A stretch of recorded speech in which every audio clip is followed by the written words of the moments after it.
Someday we'll get paid for this. Hello, news aficionados.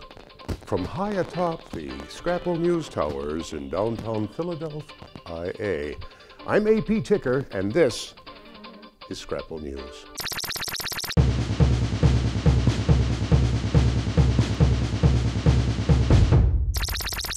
Folks, last week I broke into your home, wore your clothes, and walked your dog. Sorry about the mess, but I'm really glad to be back. A man was stabbed by his twin brother on Saturday. While police have not yet released any details, we can assume the stabbing was the result of years of wrongful impersonation on the part of the victim. You can only claim to be your identical twin just to sleep with his wife so many times before he takes bloody vengeance, no matter how hot she is. In fact, the limit is 3 times. After that, stabbing, choking, and assault with a soft-heeled shoe are all permissible by law. Let that be a lesson to you twins out there. 3 really is the lucky number. And speaking of lucky numbers, a winning ticket for Saturday night's $338 million Powerball jackpot was sold in the Dirty Jerz. Are you going to stay here in New Jersey in Passaic, or are you going back to the Dominican Republic? ¿Va a permanecer aquí en Nueva Jersey en Passaic? No sé, tengo que pensar a ver, porque todavía no tengo mi mente bien clara. I don't know. I have to think about it. My mind is not clear yet.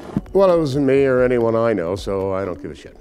Did you know that back in the 50s and 60s, the CIA used modern art as a weapon? You, the men and women of the CIA, are the eyes and ears of the free world. During the Cold War, Pollock, Rothko, de Kooning, and others were supported by the CIA because in the propaganda war with the Soviet Union, Russian art was allegedly strapped into conformist commie ideology and could not compete. No one really knows all of the things that CIA does. The CIA thought it could be held up as proof of the creative awesomeness of the United States. But that was then, and now we edit the art out of things. Like how film analyses claim that movie makers are veering away from sex scenes these days. The reason? Graphic sexuality often earns a film a quick R rating, thus restricting its viewership. These scenes have been replaced by gaudy special effects in recent years because that content is considered more socially acceptable.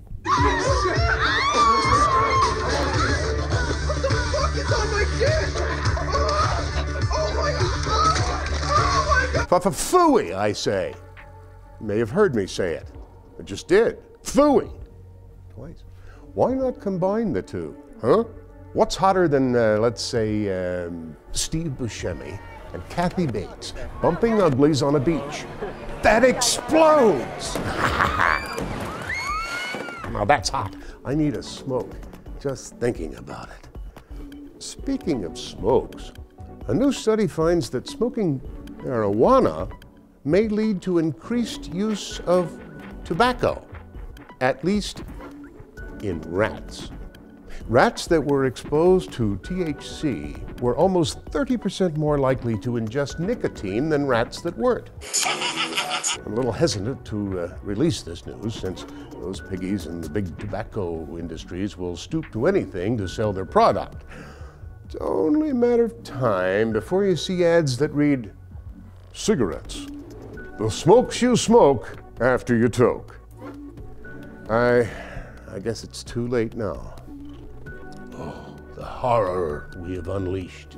In Philadelphia, where the rat is quickly becoming a unit of currency, South Street has lost a legendary hustler this week.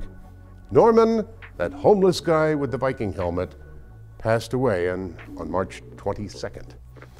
We here at Scrapple News like to think that Norman is in that big Mako's barn grill in the sky. Good night, sweet prince. In a related story, Once I was carrying out 2 slices of Lorenzo's one night, and a homeless guy approached me and asked me for money because he was really hungry. I offered him a slice, but he turned up his nose, and he said, "I don't want your trash," and he walked away. All this news goes down easy when you have a Commonwealth cider in your hands. And I'm not sure that I do, but I will. One moment, please. Folks, I mentioned it, and there it is. It's as if by magic. Brought to you by the Philadelphia Brewing Company. And no, they don't have a non-alcoholic beer. Non-alcoholic beer is like going down on your cousin. Tastes the same, but you know it isn't right. You will find that this newscast has not been cluttered up by anything anywhere close to taste. Till next time, remember, we communicate in a weird space language that only an elite few can interpret. We are the third eye of Philadelphia. We are Scrapple News.